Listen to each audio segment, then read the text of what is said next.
we do have to be respectful. And while we're driving around with the bumpy roads and that, always remain seated on the vehicles so that you don't have a situation where you lose your balance and can fall off. So all of those rules are set in place for a reason, and to make sure that none of our guests get injured or hurt while they're on safari with us.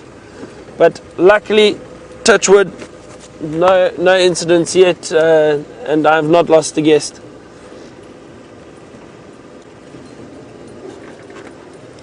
Beautiful area, this nice and open. A lot of guarri trees, magic guarri trees around here. A lot of this evergreen tree that you can see in front of us, these are all guarri trees.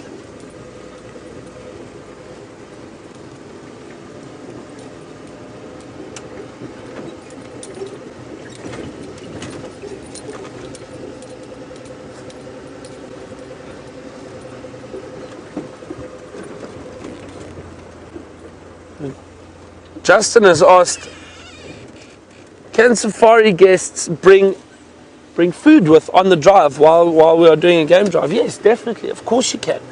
And what we do most of the time, especially at the lodges when we have got guests coming through, we always take a morning and an afternoon, not quite a picnic, but morning and afternoon snacks with us. So we'll have some drinks on the vehicle with us, especially in the mornings, some nice tea and coffee. And we bring some little biscuits or rusks, something that you can dip in the coffee and eat. So we bring snacks with us too, but guests are more than welcome to also bring something from the lodge if they would like to. They can have it while we are on drive, maybe a banana or an apple. But we never throw anything out of the vehicle while we're driving, and just put it back in the vehicle with the peels or the apple core, and we throw it out when we get back to the camp. It's always nice to have something to nibble on while you're on safari, because you can be out there for 3 or 4 hours at a time. It all depends.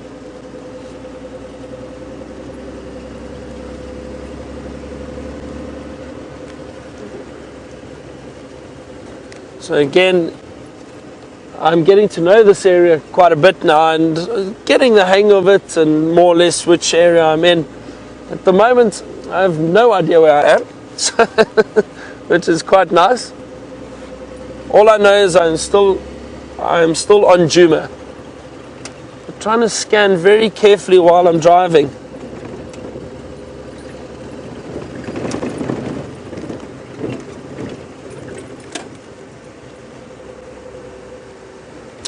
Shamsun has just made an interesting comment, and as I said, I'm trying to scan very carefully, and Shamsun said it must be very easy to miss a leopard lying out under a bush or under a tree. And yes, it is very easy. If I often find, or what I think, these animals only let us view them when they want to be seen. If a leopard or a lion or anything doesn't want to be seen, you're not going to see it. Their camouflage and their ability to blend in and disappear, incredible. So it's very easy to miss a leopard or anything for that matter that could be potentially hiding in a thicket. So we've got to be very aware and careful of what you're looking for. Try and scan the area properly. What was that?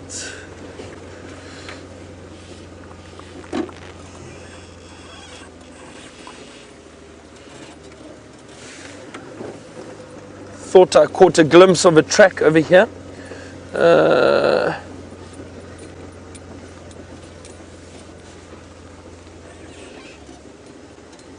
No, I think it was a hyena track crossing the road.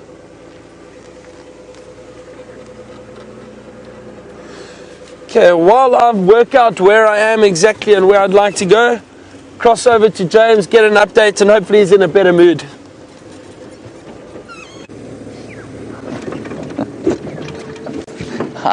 I don't think I've been in a bad mood today. I'm going to beat Byron to within an inch of his life when I get home. Now, we've come towards Treehouse Dam, hoping to find some form of animal life. Since I last saw you, we have seen no form of animal life. I have heard the call of the black-headed oriole. Phew, phew, phew. But no animals at the moment. So let's pop onto the dam wall, see if we can find something there. If not, I'm sure I can find a tree to tell you about, because they don't run away. Or Karula. A false marula. Kennedy, also I think possibly a new viewer, wonderful to hear from you. You say, how many endangered animals do we have in the bush? Kennedy, the two most obvious endangered species that we see out here are the cheetah and the wild dog. I'm just going to stop over here. Here we are at Treehouse Dam, which Viam insisted to come to. Well, Viam, I'm glad we came here. What a great idea you had. There's lots going on here. So, Kennedy, cheetah and wild dog, the most obvious examples of endangered animals out here, but we also have a few endangered birds. The most obvious one of those being the ground hornbill, a big black turkey-like bird with a sort of red wattles, a red throat. And I've no doubt that there are any number of endangered amphibians and endangered invertebrates that we don't even know about. But cheetah and wild dog, the most obvious. Black rhino sometimes. I just want to go and check if there's any water in that hole over there. Viam, will you tell me if you lose my sound? Cool, should be fine, we're quite high up. We are quite high up. I will keep the receiver high. Here is my receiver. Here we go, everybody. If I fall down here, know that I did it, sacrificing myself for your viewing pleasure. And Viam, if you could avoid filming my legs, that would be great. How's my sound? Good. Now, this fairly substantial hole in which I am standing now will hopefully fill up with water come the much expected diluvian floods that should descend on the area circa October today, at least October this year. But in the meantime, there is water flowing under the surface in theory. Not there. You still hearing me, Liam?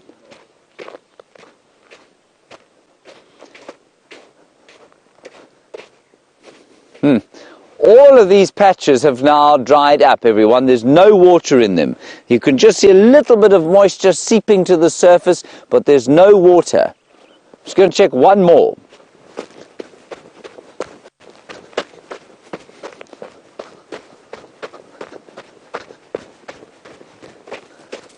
Can you still hear me, Viam? This is the last one, everybody. That's the last piece there, where there may have been some water. There's just some sort of moist sand in it. And I know the monkeys were coming down, and certainly the duiker and the impala were using it every so often, and certainly the warthog. But maybe the elephants haven't been through here for a while, and maybe because they haven't redug those holes.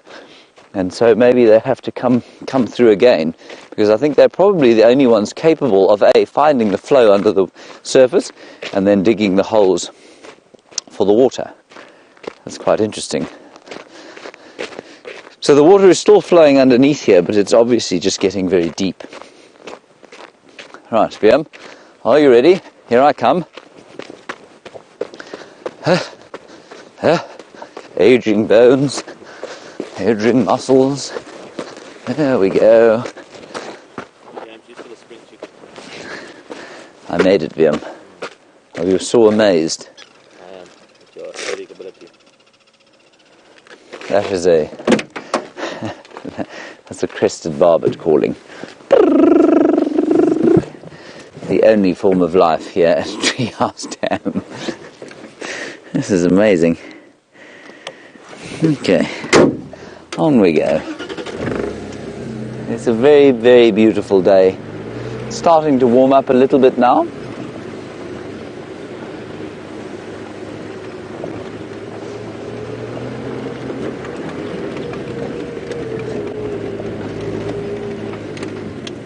Not too cold. I can keep my gloves off without my hands freezing completely. All right, let's go back across the bar and get an update from him. Hopefully he has managed to not drive into anything and break his car.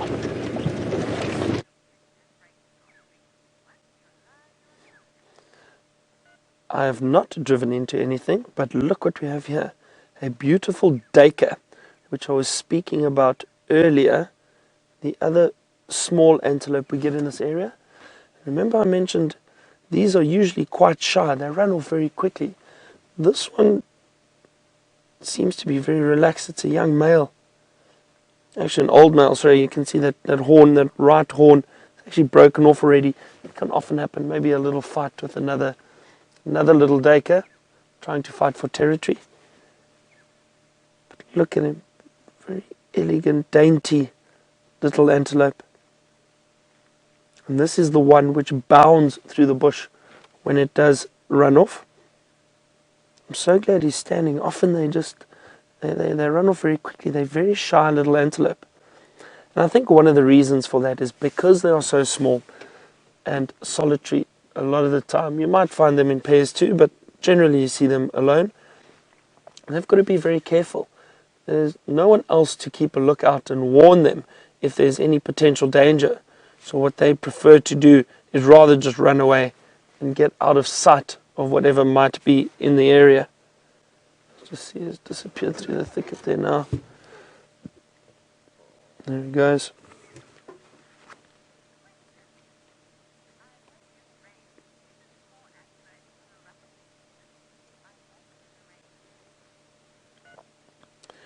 So a question from I Walk in the Rain, that must be a Twitter handle. So they've asked, do the small antelope have a rutting season?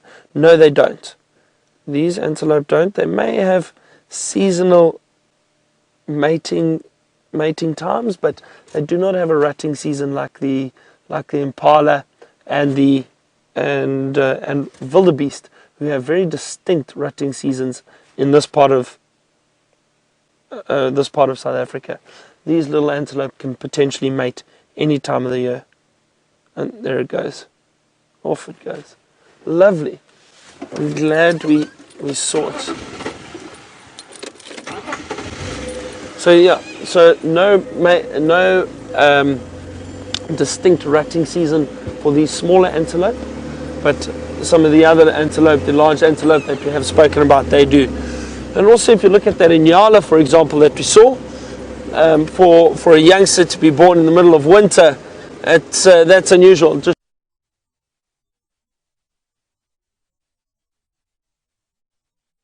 shows they don't have a distinct rutting season or mating season either.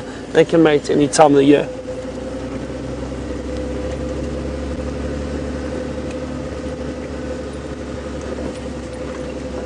Ooh.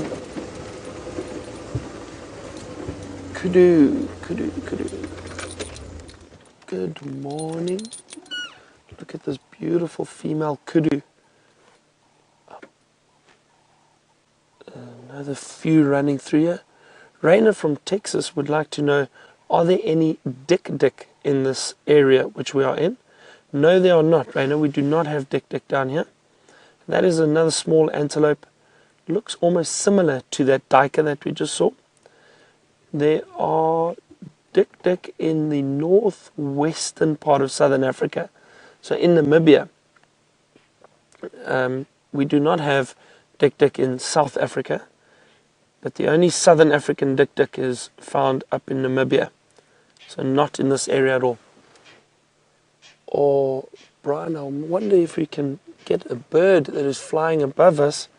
A little bit tricky. It's a lilac-breasted roller, straight up. Oh, and there it's doing his display. It's difficult. It's gone down. Very difficult, yeah.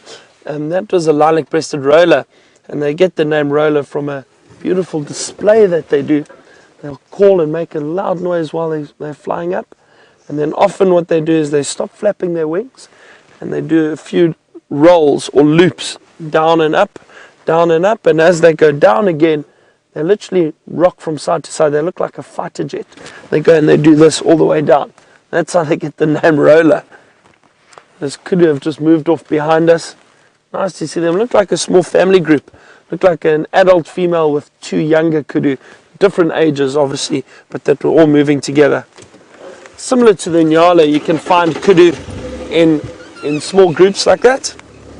Not large herds, really, like the impala or springbuck in other parts of South Africa. Oh, there's some parrots flying past us. Let me see if they perch. Nope, they've flown off. Brown-headed parrots. It's wonderful. I'm not sure if you can often pick up on the sounds that we're hearing, and it's quite difficult at times. But every now and then we get to hear these birds flying past, and a lot of the bird species have very distinct calls. And those parrots, a very, very typical parrot call. They're chirping, high-pitched chirping, and they just flew past.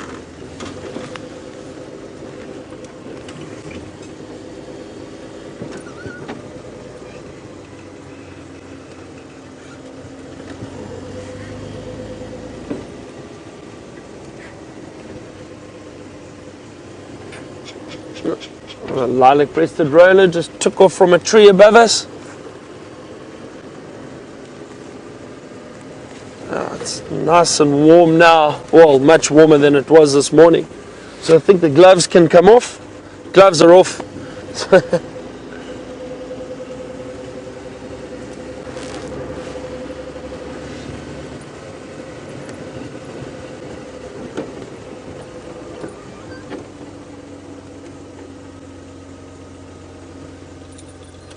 So James Richard would like to know what some of my favorite trees are. So James Richard, one of them is definitely the leadwood tree. It's a beautiful, beautiful tree. And we touched on it the other day. I spoke about it.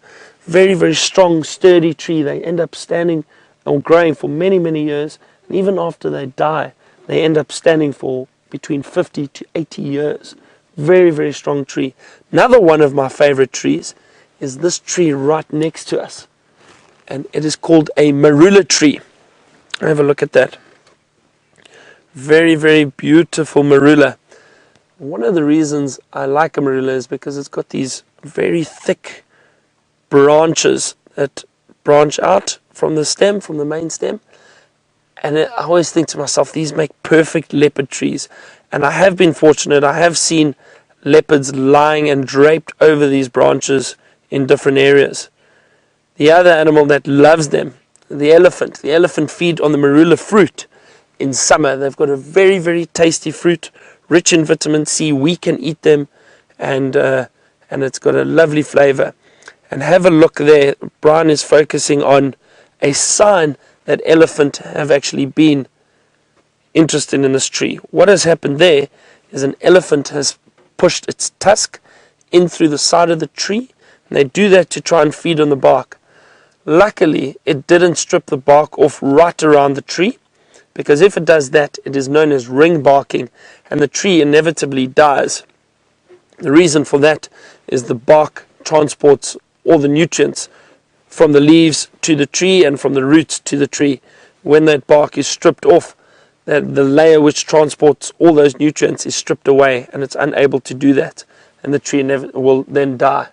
But luckily, this tree was not badly damaged, and it will continue to grow.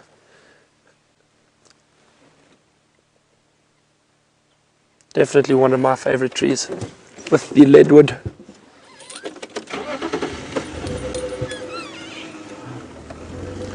It's been a great morning, even though we haven't seen too much wildlife. We've seen some of the smaller things, like the young inyala. We saw some kudu, saw the duiker. And it's always great to stop and speak about all the other stuff around, not just the animals.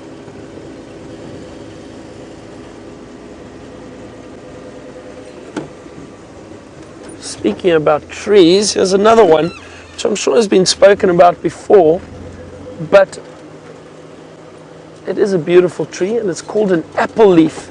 Let me show you quickly. There we go. Just off to our right. This is a beautiful apple leaf tree. And in some cultures in Africa, in southern Africa especially, They refer to this as the rain tree. And the reason for that is there are little bugs which occur on the leaves of these trees, known as spittle bugs. The spittle bugs suck the moisture out of the leaves, and what happens is it passes through their body very quickly, and liquid is then excreted from these bugs. And occasionally you would hear stories of locals going and lying under these trees for shade, and then it felt like it was raining. They'd get these little drops of liquid on them, and that is from the spittle bugs. So that's where the name rain tree comes from. This is the apple leaf. Very, very beautiful tree. Now, the name apple leaf comes from a story which I don't know if I agree with completely, but apparently, and I've tried it a number of times, James and I have both tried it, and we've, especially when I was training many years ago, we tried to see if we could understand this theory.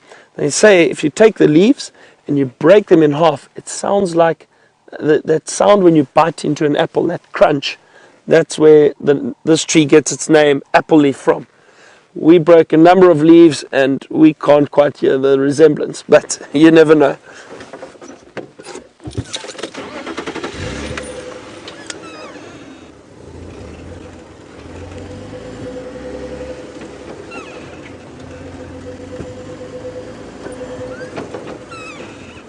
So we are going to continue searching for some wildlife now. Enough about trees, I think, and while I do that, let's cross over to James and get an update from him.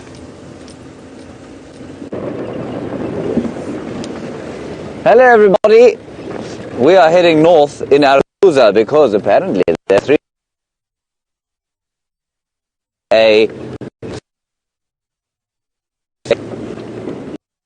What? Speaking. Kirsten, what did you mean when you said speaking? Oh, she said hold off speaking. Right, we're okay now. Have to give her a severe beating when we get home as well. No coffee for Kirsten. Now, 3 lionesses at Red Dam. So we're heading up there. We shouldn't be too long before we're there. So that'll be quite nice. Not sure who they are. It's all rather confusing how many lions there are knocking about the place at the moment, but they're most likely the Nkuhuma pride. Now, I believe you were chatting to Byron about his most favourite trees. Liam, you gave a list of your favourite trees. Topping the list, the false marula. Yes, That's a fairly unimpressive tree. What else did we have? Nkuhuma tree. Nkuhuma tree, a brown ivory, yes, or certainly on my top 5. Jackalberry, you said? Yeah, that's taken. Yes. Oh, and a flat-topped acacia. No, I just said I want one. Oh, you want one, but they're not. Oh, right. Let's continue that discussion once we've had a look at some pigs with Byron.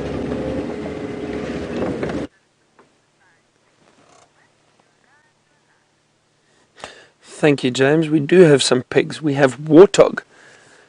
Just as I said, we're going to go look for some more animals. They popped out.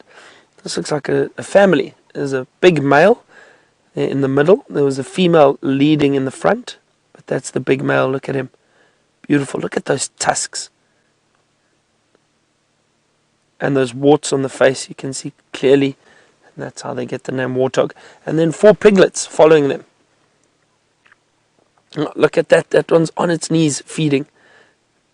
It's typical warthog behavior. They go down on their front knees and they use that snout to dig up roots and shoots of grass, which they love to feed on. They love to feed on specific plant material, grass.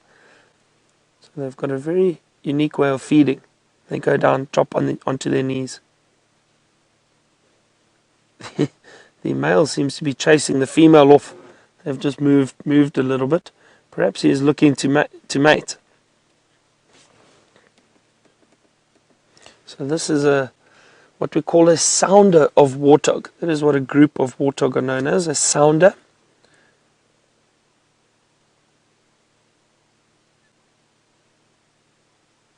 Have a look at that very clear.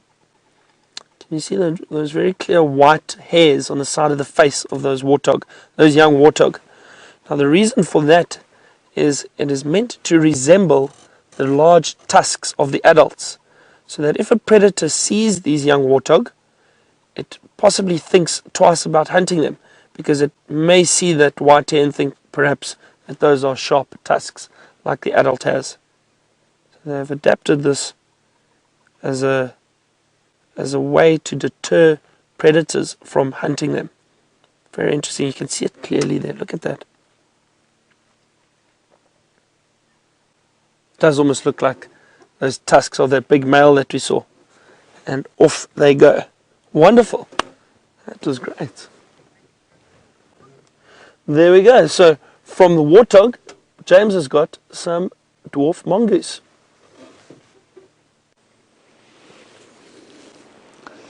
There you are, people. As Byron said, he didn't tell you an untruth. There are some dwarf mongoose. And they've just come out of their little mound, which is in the middle of the road. It is a house. It's a very silly place to put a house, of course, in the middle of the road. But they're very sweet. William, did you just take a picture of me taking a picture? No. You better not have. I've taken many blurred photographs of these dwarf mongoose, everyone. There's another one. Still, what they're doing now, of course, is they're coming out and they're doing precisely what Viam and I are doing, in that they are stopping, and at least not, yes, stopping. We've stopped. See, in order to be in the sun, in the still air. So they've come out and they're not running around, they're just sort of enjoying warming in the sun slightly. And it's very warm when you're not moving, but the air is still pretty chilly all around outside. And dwarf mongoose and other little animals like this, of course, can't really afford to get very cold, so they spend a lot of time warming up in the sun in the mornings. Now, they're under the ground, they're in a little termite mound from a group of termites called the odontotermes, and they don't make very big mounds, they just make those sort of shallow ones like you're looking at there.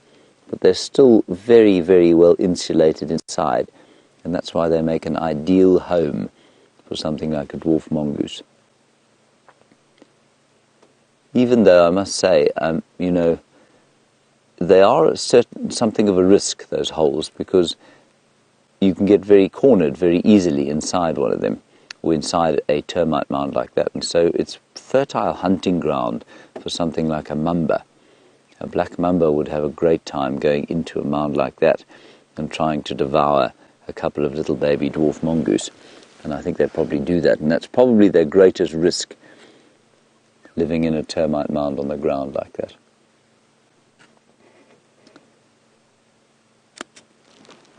Stop it, Viam. Film the animals.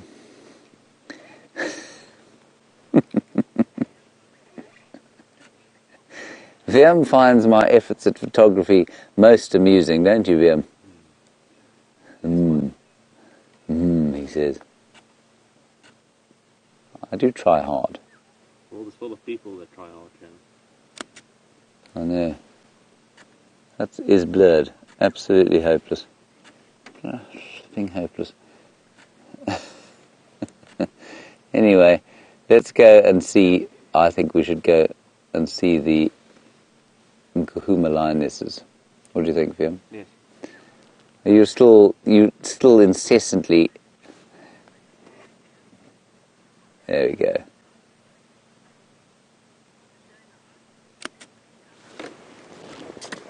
Right.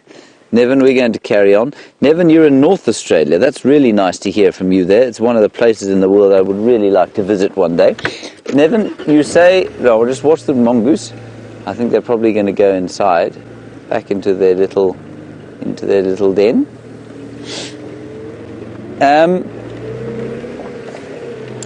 Nevin, you say, have I ever been asked a question by a viewer or a guest and given an answer, sort of made up an answer? I've probably stretched the truth once or twice, especially as a young guide, but the very first lesson you learn as a guide, or certainly in the guiding school that I went to, was that you don't ever busk. If you don't know the answer to something, you say, I don't know, I'll find out and I'll get back to you. And that was a very valuable lesson. And certainly in South Africa, and I don't know, I think it's probably the same in many places where there's a kind of macho culture amongst the men, to find a South African man who will say to you, I don't know, is rarer than finding wild dogs killing elephants on a daily basis. We are programmed for some reason into giving an answer to every question, regardless of whether we have any kind of idea what we're talking about at all. And I mean, I think this is probably the same throughout the world, but I've only kind of seen it here. And so to learn to say, I don't know, in front of somebody who is clearly expecting you to know was a very important lesson that I learned. And it's because people are not idiots. Well, I mean, of course, there are many idiots in the world, but generally people who take the time to watch a show like this, for example, or people who have taken the time to travel to a place like this, well, they're not idiots. They know what's going on in the world. Otherwise, they wouldn't be here. And so you've got to be very careful about talking nonsense. And I know that there's certainly, I've seen it, and I've watched people, busking away, talking utter nonsense, and get burnt very badly by people on the back of the vehicle saying, no, but hang on, in the book that I read before I came on holiday, because a lot of people will do that before they come to an area like this, they'll read extensively, and then they'll, lay out a sheet of facts or something that the guy has just he's assumed that his guests know nothing. He's given them some outlandish yarn and been burnt very badly by a superiorly educated guest. And so one of the big things was to learn to say, I don't know, I'll find out and I'll get back to you. And it's certainly been an incredibly valuable lesson for what we do here, because here, instead of having 6 people who may or may not know what's going on in the back of the car, we've got thousands. And you can rest assured that if you make a mistake, someone's going to jump on you. And I think it's wonderful. I really think it's great. At the beginning, I felt a certain sense of pressure, but now I've eased into being able to say, I don't know, but I bet somebody out there who's watching does know. And 9 times out of 10, we get a great discussion going, or we get a good answer from somebody with insight or knowledge that the rest of us don't have. Now, we're just approaching the lions here, so let's drive very carefully.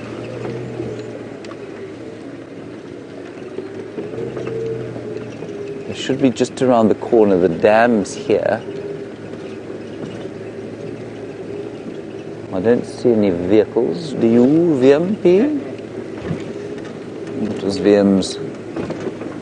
Oh, there we go. You see the lion, Vim? Could you sound slightly more excited, please? I'm going to ask you again. Can you see the lion? A little bit. Okay, it's not really working, but let's go forward. So there she is, one lioness, looks very fat, and apparently the Nkuhumas. There's another one over there. 2 that side, 1 this side.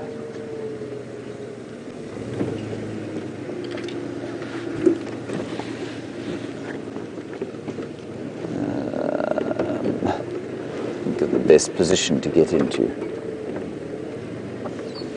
Let's look at this one first. Good morning, madam.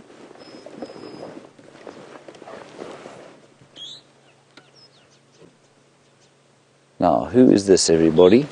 Can somebody please identify which Nkuhuma lioness this is? I'm so bad with faces.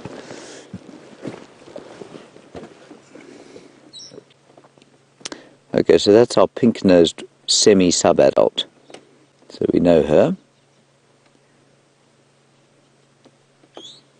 She has got very swollen nipples as well. So whether she's about to give birth or not, she certainly looks fat enough to be about to give birth, but that might just be a meal that she's had.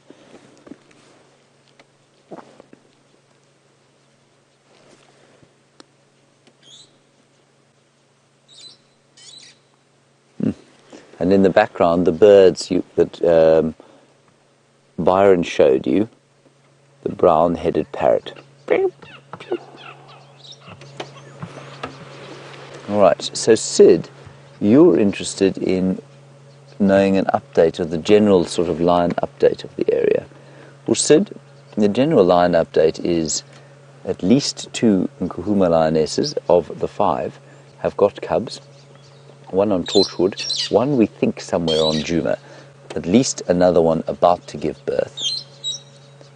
And so that's the status of play, and the others possibly pregnant here at the Nkuhuma Pride. So that's the state of play here. Then on the Styx Pride, 3 females there today, but they do tend to join up with some others to the further south of them. They have got at least 4 or 5 cubs as far as I'm aware, and we saw them today, and so that was great. The Birmingham boys, 3 of them on Buffalo's Hook at the moment, and they were with 3 lionesses yesterday. Could well have been these 3, but I don't think it was these 3. So as yet sort of unidentified lionesses. And then the Matimbas, our other males, they're headed off down to south towards Londolozi. And the other Birmingham boy, there were tracks of him wandering about Djuma today. I suspect he's gone north into Buffalo's Hook to see if he can find his brothers. So that's a general line update. And you can see these cats deeply fat at the moment, aren't they, Liam? Not moving around a great deal or with any kind of enthusiasm. Let's go and look at the others. They're over there. We'll just pop round the corner there. And, I mean, I could probably drive that close to her. I guess that's how we'll have to do it. So we're going to drive within 4 feet of this lioness, the world's most terrifying terrestrial predator. Well, maybe with the noticeable exception of the tiger. And because I'm not on foot, I think it's unlikely that she'll react. I'm still going to watch her very carefully and not take anything for granted. The quickest way to get yourself into trouble in the wilderness is to assume that everything is just A-OK all the time. Hello, madam.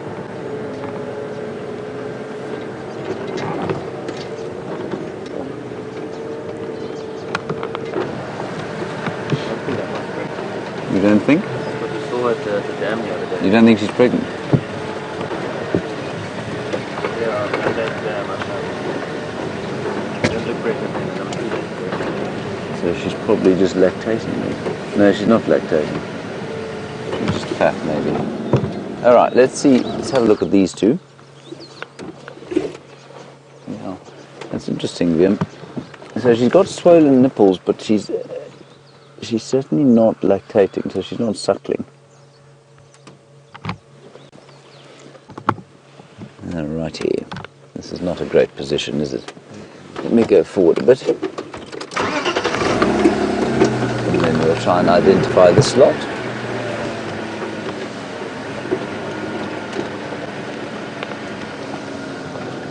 Oh, one of them's relieving herself right where she lies.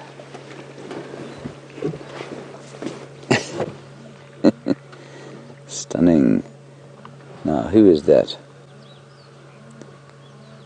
She's also got a pinkish nose. Which one are you checking? This is a close one, yeah. This is the youngest one.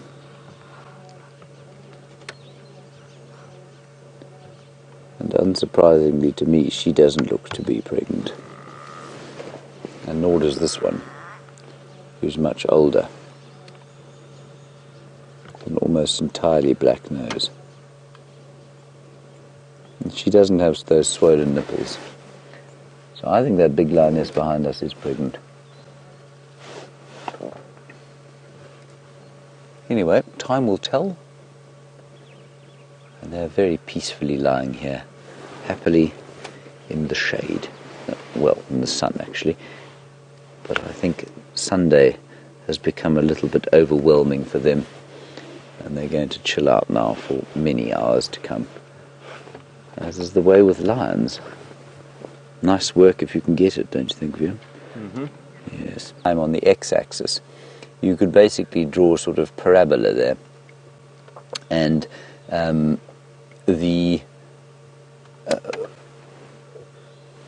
so on your x-axis, I'll try and draw this for you and show you what I mean just now. But basically, Joel, what it means is that the nutritional status of the cats will actually go up during a drought to start with, because as the animals weaken, so they will be easier to catch, and so there will be more to eat. And then certainly, as you say, once the nutritional status of those prey animals drops below a certain level, then it will start to affect the prey animals, at least the predators. So, for example, if the impala of this area start to become too denuded of nutrients, what will happen is that they will they'll start to digest their own muscles, they'll start to digest their own bone marrow, and once they start to do that, of course, they become much less nutritious to actually eat. But before they do that, they'll get weakened and they'll be a lot easier to catch. And because the bush is a lot less dense, they'll be easier to catch. But there will be a point beyond which they will become less healthy to eat. I'll try and draw you my graph if you're interested once we've left this lion sighting. I don't think we're going to hang around here for too long, everyone. There's really very little going on at all. So we'll sit here for a little bit longer. Let's head across to Byron for an update, and then we'll decide what to do from there.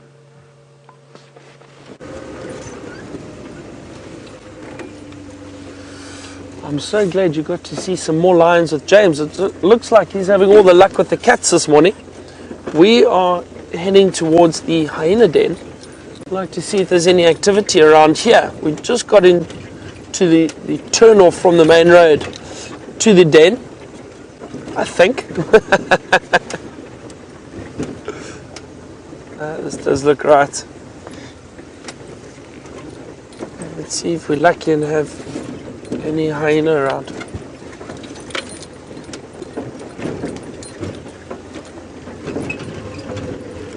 So Roger from Florida has asked a question about the hyena population and if the hyena in this area have an effect on the lion population. So Roger, it's a very good question, and it's difficult to say, but I'm almost certain that the amount of a hyena definitely affect the amount of other predators in the area. Hyena are really quite high up on the predator hierarchy. They're just below lions. They're very powerful. They work together as a clan, often to scavenge or chase other predators away from a kill. So if there are far fewer lions in the area, and the number of hyena is very high, it could influence the lion population and cause lions maybe to move out a little bit and try and find an area where there aren't as many hyena. The other thing is with leopard, if there's a lot of hyena around, leopard also don't like it very much because hyena will go and steal their kills very often. But in saying that, both lion and leopard have worked out a way to try and keep hyena at bay. Leopard will hoist their kills into trees so that hyena, hang on a second, let's just have a look. On the top it looks like a hyena.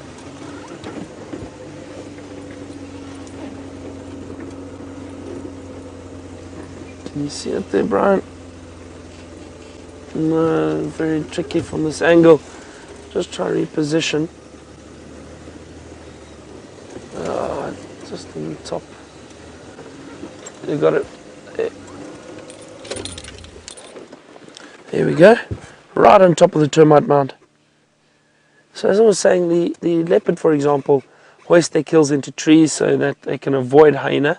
So hyena aren't able to steal the food from them. They don't always do it, but they do it quite often. And lions, generally, if there are some dominant males in the area, they keep the hyena in check. The male lions can often kill hyena if they do get too close and do try and challenge them for their kills. So that will in turn keep the hyena population in check. So it's give and take, but I think if there are a lot of hyena, they may influence the lion population slightly in terms of possibly chasing some lion out of an area.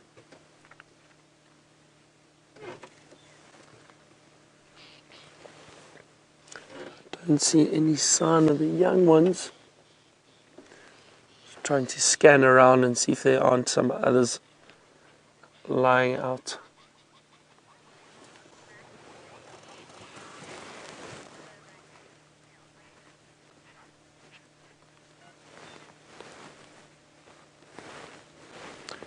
So Scott has asked a question about the mating of hyena and what level male or what rank male will impregnate the beta female, possibly not the alpha female or the queen or the matriarch.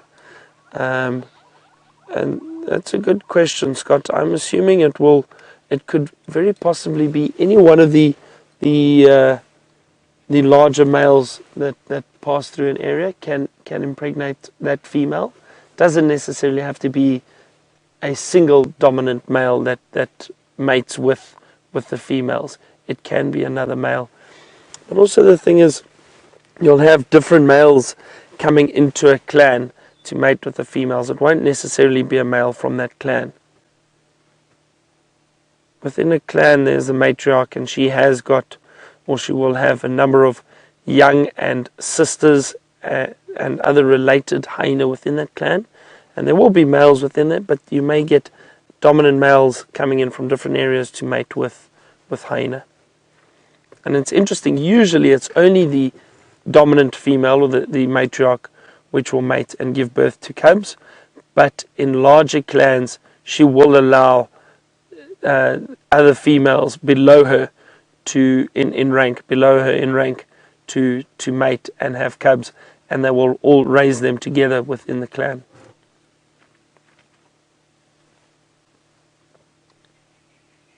I think that hyena is lying up there because it's getting a lovely bit of sunlight, so warming up. As I mentioned, animals feel cold just like we do. So to lie in the sun and warm up in the morning like this is really, really great. I'm sure there are others around. Some of the hyena were lying down in the drainage line behind us a few days ago. It may be an area which they enjoy lying out, relaxing.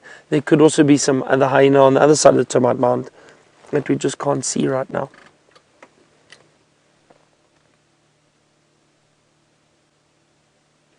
I still haven't seen the cubs in this den site.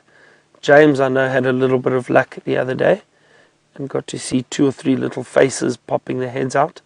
They're still very, very young, completely black at that age. And then as they get older, those spots and that brown coloration starts to come out. After a few months, about 3 to 4 months, you start seeing the change very, very clearly.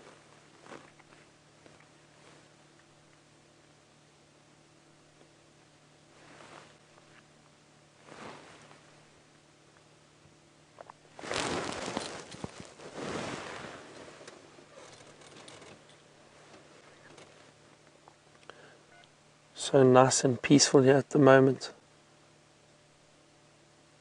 We're going to sit here for a few more minutes, just see if we don't have any hyenas popping their heads out. While we do that, head back to James and get an update on what those lions are up to.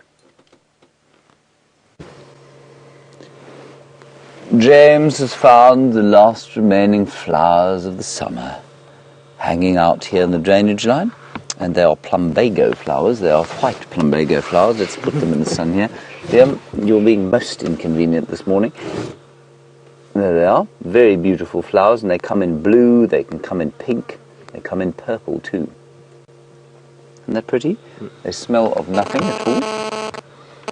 And they've got very sticky little seeds, I suppose you'd call them. So once the flower has been pollinated, the pollen goes down there into the middle of the flower, and then this little sticky bulb forms underneath, like this. And then it sticks on the fur of animals as they go past, like this. Keep it still. There. See?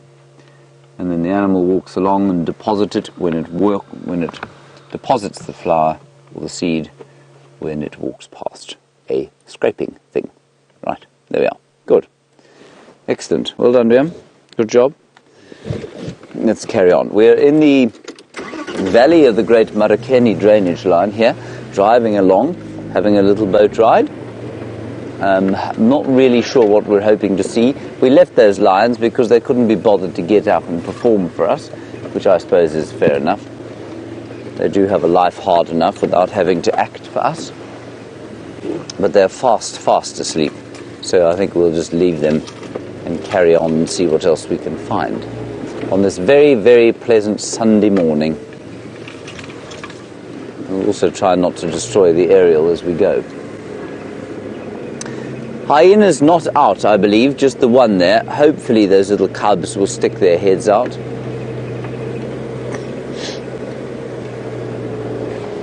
Ah, Roger, very nice. Want to know what temperature a mamba needs in order to become active. Roger, I'm going to use my very first guiding lesson here and say I don't know, but I'm going to try and work it out for you, and if anybody knows better, you're welcome to tell me. A mamba, of course, is a reptile. It is therefore cold-blooded, which means that its body temperature is dependent on the ambient temperature. Now, we all know that at roughly 36.5 to 37 degrees, our bodies function optimally. Above 40 degrees Celsius, I mean, you can work this out in Fahrenheit too. I think that's 102 degrees Fahrenheit. 98 is our body temperature Fahrenheit. I'm just going to do it in Celsius from now. It will become too confusing for my small brain. And above 40 degrees, any mammal, or above 40, 41, maybe 42 in some cases, the proteins in your body start to denature. So the enzymes, which are crucial to the functioning of your body, that do all sorts of, or facilitate all sorts of chemical processes in your body and allow you to survive, they'll start to break down, and then you get into trouble. So there's that optimum band somewhere between 36 and 40 degrees where your enzymes function at their best. Now, for a reptile, that's not entirely dissimilar. I think they'll probably function a lot better at colder temperatures than ours do, but they still have to get to a certain temperature. So I'm going to say that the body temperature of the reptile, like a black mamba, has probably got to go up to about 35 degrees in order for it to be able to effectively operate. I imagine it can probably operate when it's sitting at around 27 degrees or so. There's some impala running across the road, and the only way it can do that is to lie openly in the sun. And you know that your temperature you'll start to sweat if you lie in the sun. Well, they don't start to sweat, they just get to the correct temperature and then they start to move around. So, Roger, I hope that kind of answers your question. Very nice question. All right, we have some impala here. Let us be thankful for small mercies. Stop and have a look.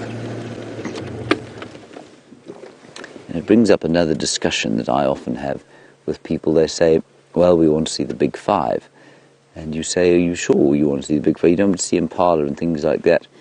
And they say, yes, well, we do, but we want to see the big five. So we go and we see lions like the ones we've just seen there, lying there in a puddle of their own urine. And they don't do anything, they just kind of lie there. And then you come to a sighting like this, of these magnificent impala, the most elegant antelope around here.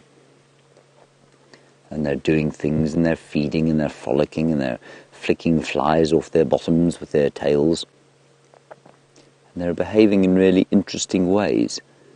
And I just think this is so much more entertaining than a flat cat.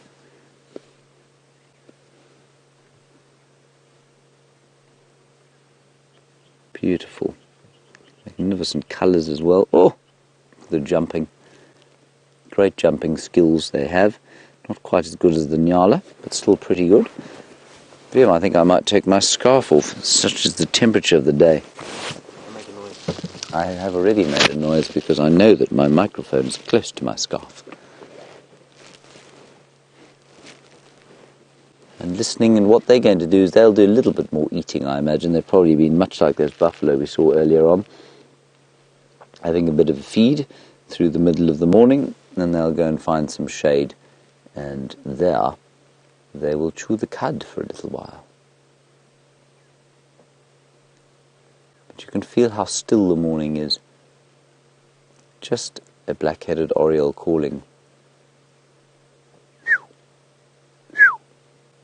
But everything else has kind of gone into that lull of the mid-morning, which is just so very pleasant.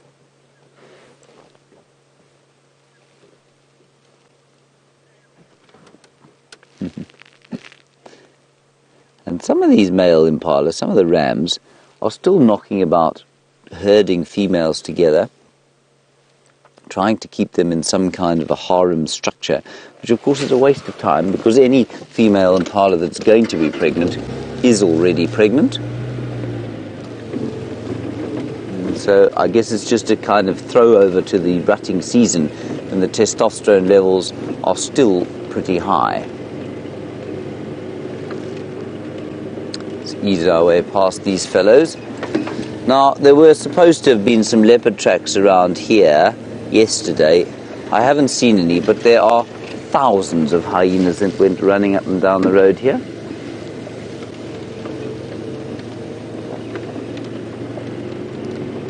We'll just ease our way past these very confiding impalas. And we'll go down towards the Arathusa Dam, I think, and then head back to Djuma from there. A couple of elephant tracks around. But otherwise, not a great deal.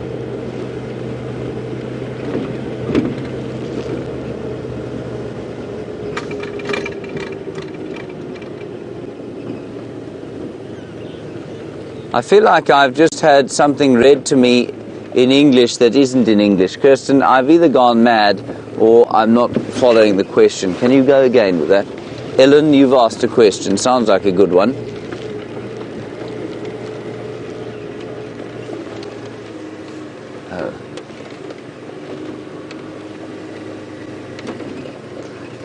No, okay. Ellen, so you are interested in how it is that cats make their babies lie still and remain quiet when they're away. How do mother cats do that, and how do mother antelope do the same thing?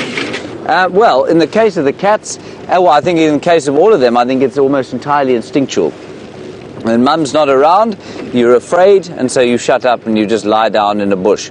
So a wonderful example would be something like a sable antelope or even a waterbuck, where they'll give birth, the youngster will lie in some thick grass, it'll frolic around when the herd is around, but then when mum needs to go off and have a drink, as soon as mum departs, they will lie down in the bush, and they're instinctually quiet.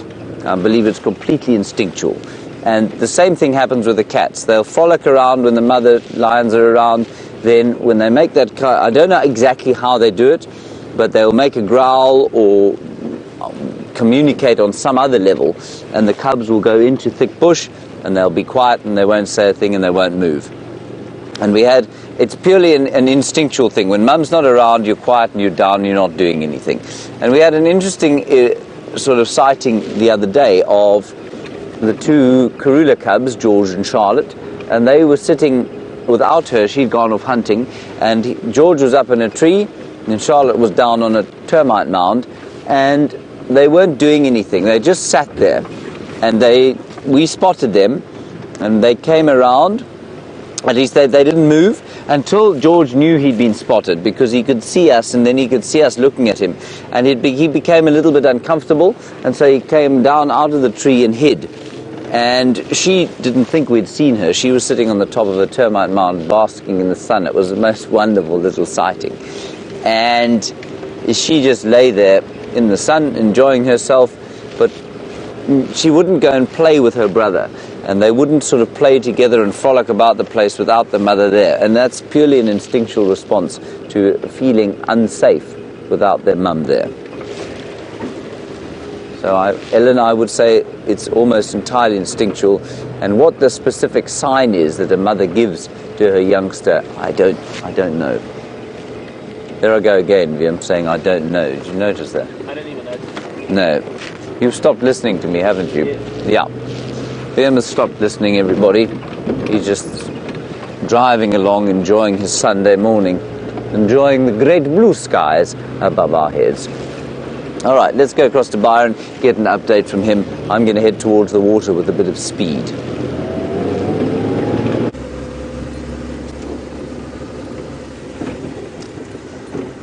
We left that hyena den, just the one lying right on top. We didn't have any activity or couldn't pick up on any activity from others in the area. So we decided to move on. Brian and I are searching searching our hearts out for any activity. Understand there's some elephant at the Vuatela waterhole, at the Djuma waterhole. So we might try head into that area, see if we can't get some elephant at the water and see how many there are. But you never know, you could bump into something along the way.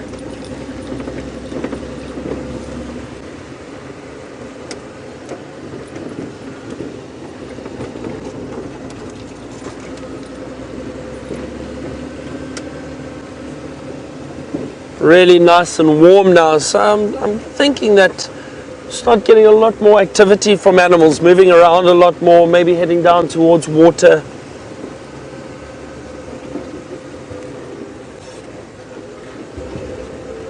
You could still get predators moving around this time of the day, even though it is already 9 o'clock or so, and in summer most of the predators would be hunkered down in a thicket in some shade because the temperature is very hot already at this time of the morning in summer.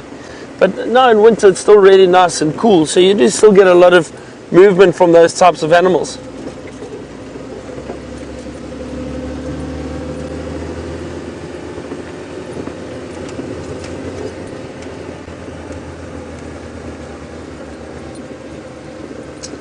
So Brandon in Ohio has asked, what is the best sighting I've ever had as a guide in my career?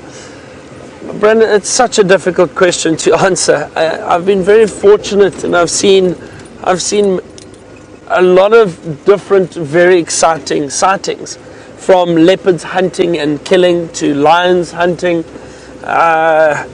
wild dog hunting. Wild dog hunting, it's always very exciting because just the way they work together and how fast and trying to keep up and follow them, it's incredible. So those are really exciting. If I had to pick one, I don't think I would be able to. It's very difficult. Each are very different and each are exciting.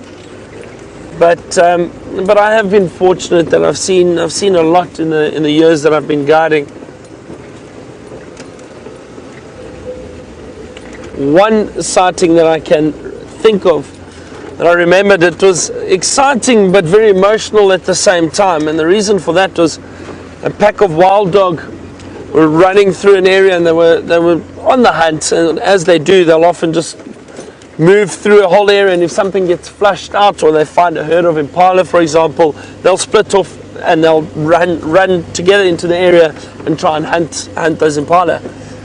So in this particular morning, they were running through an area and they were crossing through some drainage lines, and as they ran down, they ran into a leopard which was resting in the drainage line. And the leopard, I mean, they are so quick and agile, and as the wild dog ran through, the leopard got a fright obviously and quickly turned and managed to grab one of the wild dogs, one of the younger wild dogs, bit him and broke his back. And as that happened, the rest of the pack ran to help this wild dog, and the leopard was up in a tree in a flash. This poor wild dog was then lying down and was injured, couldn't move, broken back, so it was going to die anyway. But then what happened was a few hyena ran in, chased off the other wild dog, and they killed this wild dog and began to eat him. Just shows you how opportunistic they are. They obviously heard the commotion. They were in the area and they came straight through to get whatever food was around, and they did. So that was an incredible sighting, but very emotional. Very emotional, and it's very difficult to see at times. But that is nature, and that is the way the bush is. While I head towards the waterhole, James has got some more warthog for you.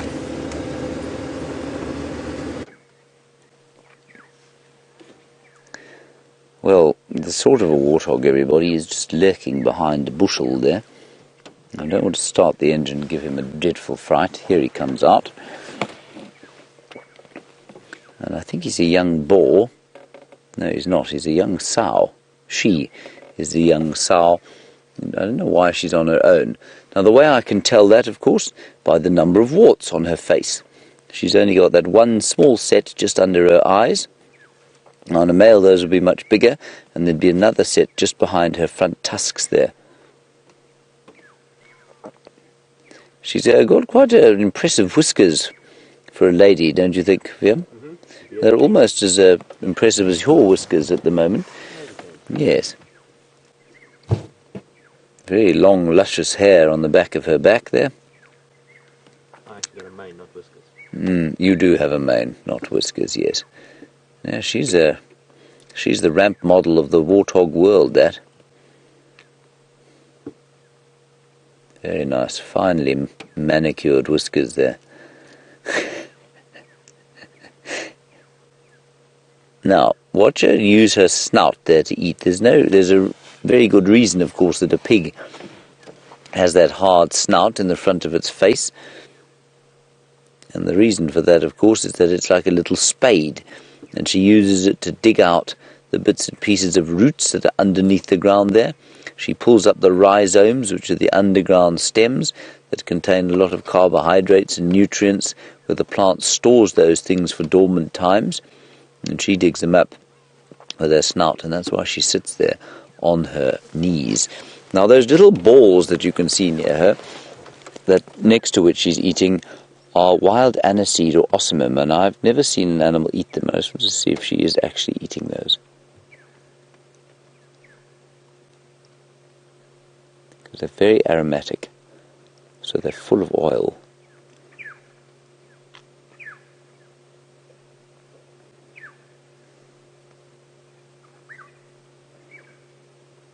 No, she's just eating grass.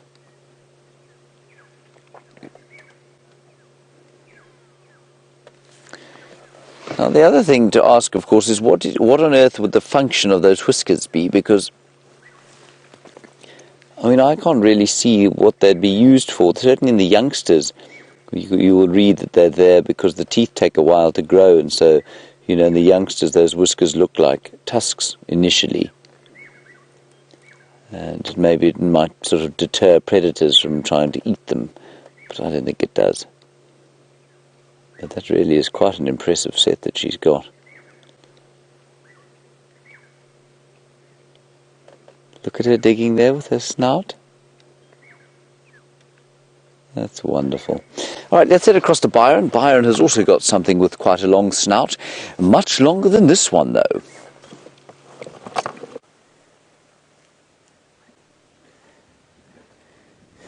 These snouts or trunks are much longer than the warthogs, James. That's right.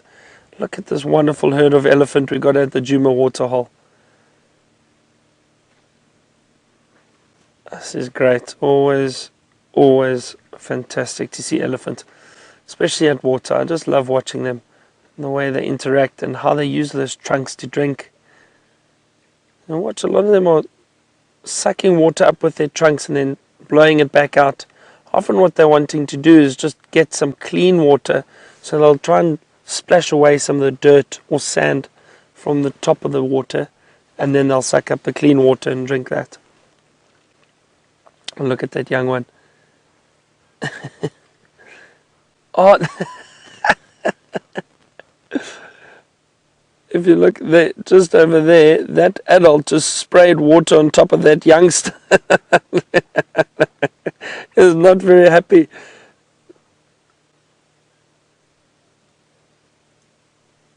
That is very interesting. I wonder why it did that. But it's I suppose a younger elephant that sprayed the water, not quite an adult. And there's that baby now. Look at that. Probably just getting the hang of using its trunk. It takes them just over 2 years to fully learn how to use that trunk properly. And that youngster is probably 1.5 to 2 years old, maybe.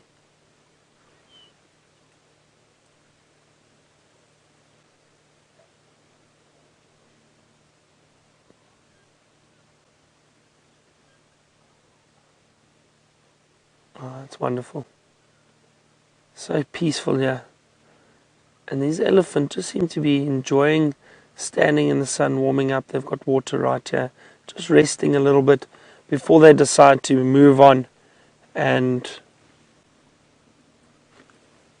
feed for the day. They most likely may go past some water again later this afternoon. Elephants do need to drink a lot of water, so they will occasionally go past water 2 or 3 times a day, especially when it is a lot drier. Look at that. Looks almost like that one is trying to scratch the top of its mouth. Do you see that? Possibly a few tusks that are coming through there, and you usually get these little tusks from about 3-4 years. You start seeing these tusks pushing through. I think maybe it's getting a bit itchy for that little one and scratching the top of its mouth. That's where the tusks will come through. But you can see it's still learning, it's still exploring and working out how this trunk works.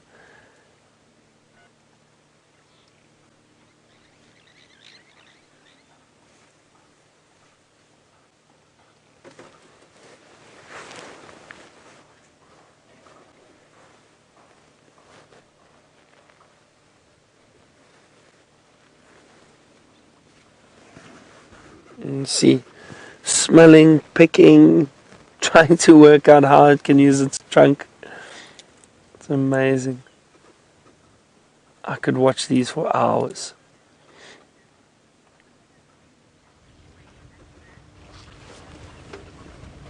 Justin has asked us a question about how much a baby elephant weighs at birth. Now, Justin, if I remember correctly, I think it's between 40 and 80 kilograms at birth. Let me just double check here for you quickly. Which is very heavy for a young elephant. I'm almost certain. No, it can actually be even more than that. So 80 to 120 kilograms at birth, which is, what is that? 250 pounds at birth. Hope my equation is correct. I think that's about right. But yeah, about 120 kilograms, 100 to 120 kilograms at birth. That's a very large calf.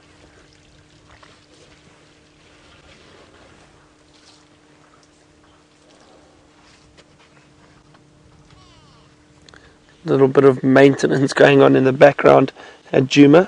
I'm just fixing a roof or two. You can hear a few hammers being knocked.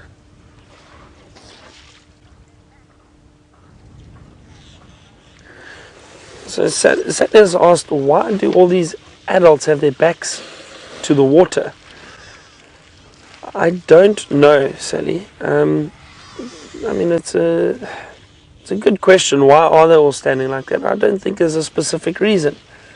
Perhaps they are just because they have chosen to hang around this waterhole and allow the younger elephant to drink and explore. Maybe the adults are just keeping a lookout for danger.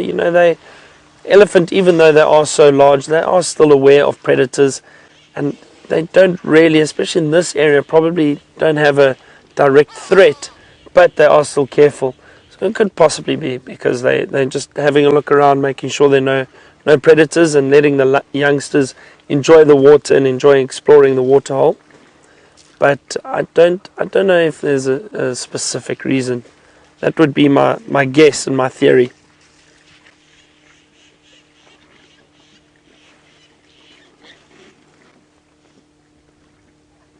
And that one's putting its mouth over the stump.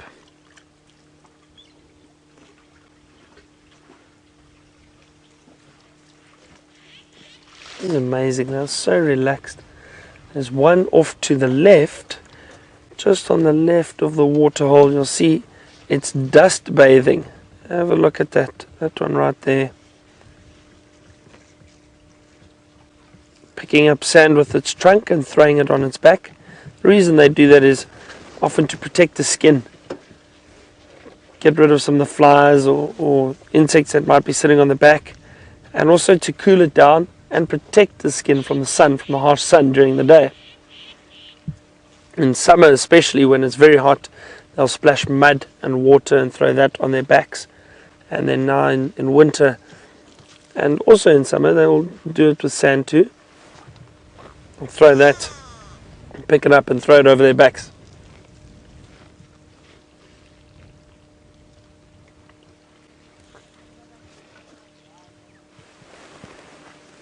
There we go, look at that.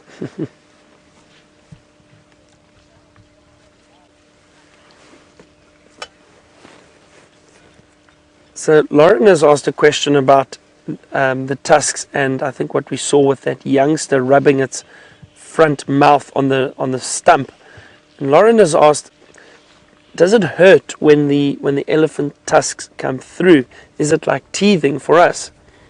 So Lauren, I'm not sure. I don't know. I mean, it's very difficult to guess. How do we know what pain they are feeling when those tusks are coming through? I do think it may be a little bit uncomfortable, and I think that is why possibly that youngster was just scratching its mouth on the stump. It could be a reason, but I think once they push through a little bit, I don't think it really hurts the elephant. Again, it's a theory, and it's what I think. It's not to say that it is correct, but I do think it may cause a bit of irritation. You can imagine these tusks start forming and pushing underneath the lip or the side of the mouth. But I don't think it's sore. And again, I mean, you know, when you're a youngster or baby, you go through that teething phase, and it creates discomfort. But I can't remember it being sore. It was too young, so I think it's similar with some of these animals. Probably causes a bit of discomfort, but I think they handle it a lot better than what we would.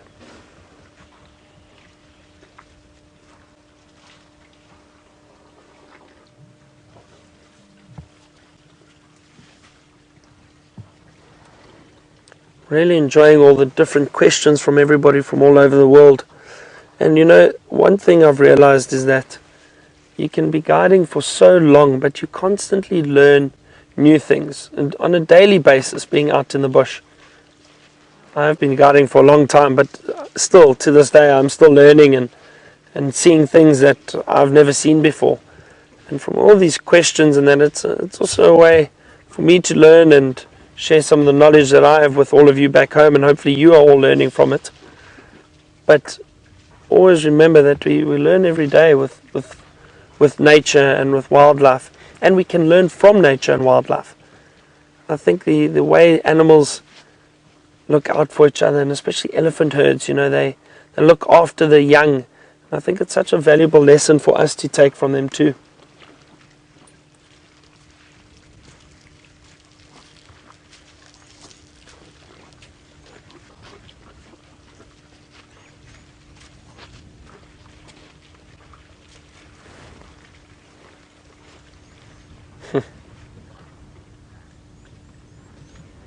A lot of dust being kicked up by those elephants as they move down the embankment over there.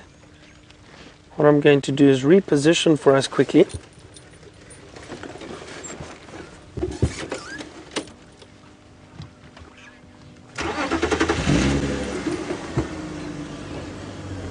So a question we have received from X-Blade would like to know, is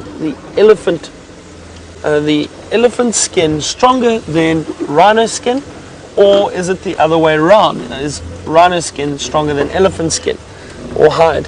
So, X-Blade, I'm not sure, and I'll tell you why. I've only felt rhino hide and rhino skin. It's very, very thick, very, very tough. But elephant hide is also very thick and tough. I do think, however, that a rhino hide is a little bit thicker and a little bit stronger than elephant. Elephants do have a lot of folds within their hide.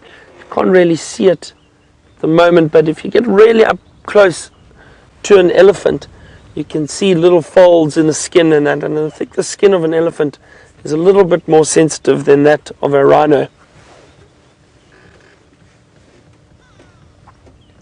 See how quickly they've all decided, right, that's enough.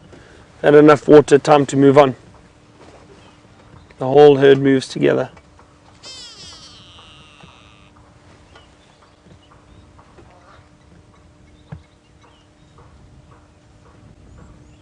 A lovely, lovely sighting.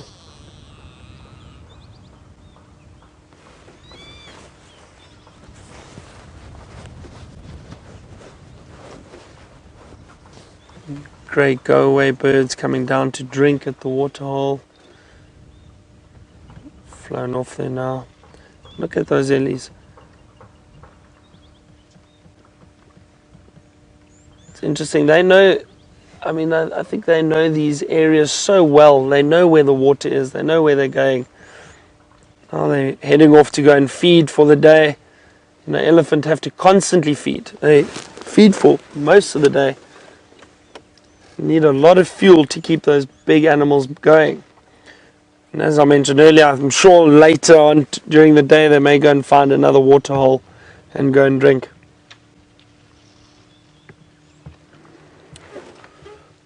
Wasn't that wonderful? So great to see a herd of elephant standing very peacefully, drinking, enjoying the water, and then moving off. And see the interaction and the little things. It was interesting to see how two different elephants put their mouths over the logs that are packed around this waterhole.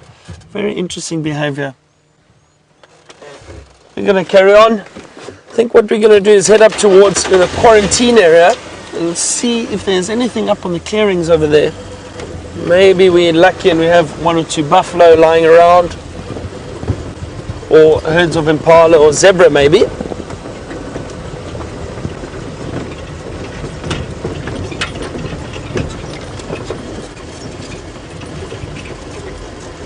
There's some impala ahead of us.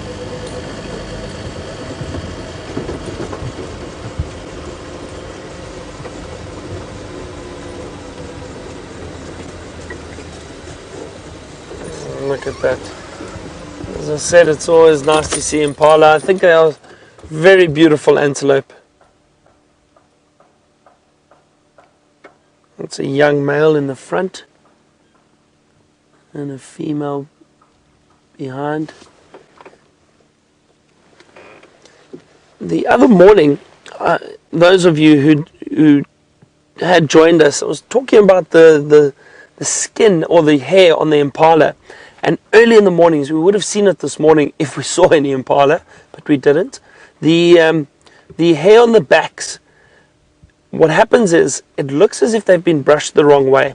The reason for that is they tense muscles in their skin, causes the hair to raise up, and it traps air underneath, which acts as an insulation layer and keeps them warm in the cold mornings. Now as the day warms up, they relax those hairs and they get that beautiful sheen again. You can see that coat at the moment. All those impala are shining beautifully in the sunlight.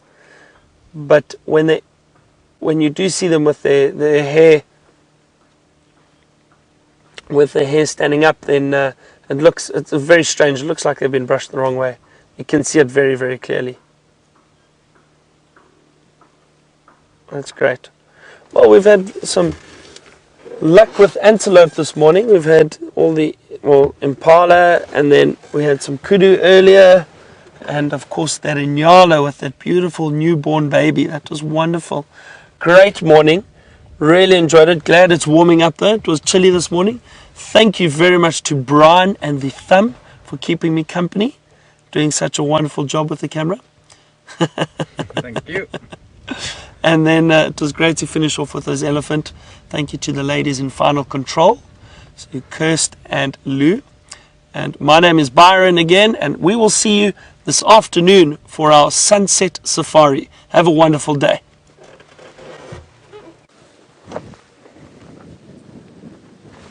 Hello everybody, I'm standing here on a termite mound, surveying the domain where we have driven around today and failed to find any leopards. And this is the last place we saw Sandile. He was wandering down to the right-hand side of where I am now. We've just had tracks of shadow as we came out of Arathusa, and they looked pretty fresh to me, and I think they were heading down in a southerly direction, possibly into Hoffman's here, which is where she's been keeping the cub for quite a long time. Anyway, some prospects for the afternoon. Whoops, a daisies. I'm not sure what we're going to do this afternoon. I haven't decided. But we are going to go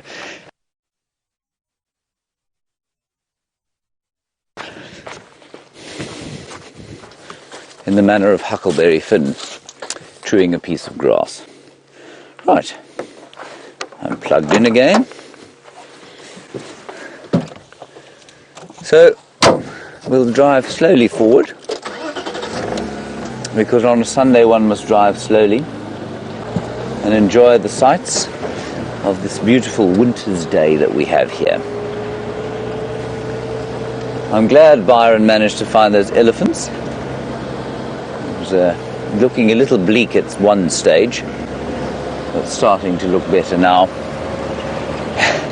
And prospects for the morning, at least for the afternoon, very good. All right, everybody, that's going to be it from us. Thank you, VM, for your efforts. Well done, good job. And we'll see you this afternoon, Byron and I. I'm not sure who's going to be on camera. A big thanks to Byron, of course, being filmed by Brian this morning. And Kirsten in the final control, along with Louise. Thank you for your efforts, of course, but mostly to all of you, your questions and comments. At 3 o'clock this afternoon, we will see you again. Until then, stay safe and happy, and be merry.